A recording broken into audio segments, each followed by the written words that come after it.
Based on the extraction, there are two main methods. One of them is called FUT method, follicular unit transplantation.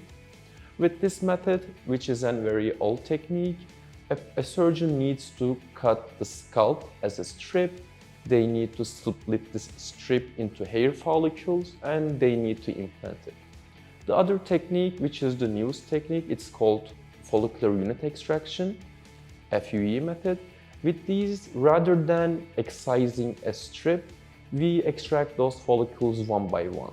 If the donor region is good, you may not believe it, but in our clinic, we can extract up to 4,500 grafts or 5,000 grafts.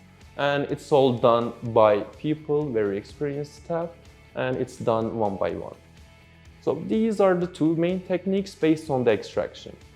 The other method you may heard of, it's called DHI. To be honest, DHI, it's very similar to sapphire FUE because the extraction methods are the same. FUE, follicular unit extraction. The difference starts with the incision part.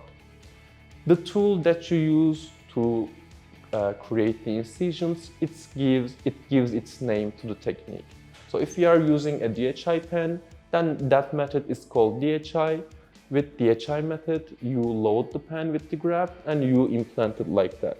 So incision and implantation are done at the same time. With sapphire method, first our doctors create the incisions, then we implant those grafts again one by one. Exactly. I mean, when I was interviewing for this job, our head chef told me, "Oh, okay, if you are growing plants, then this should be a piece of cake for you."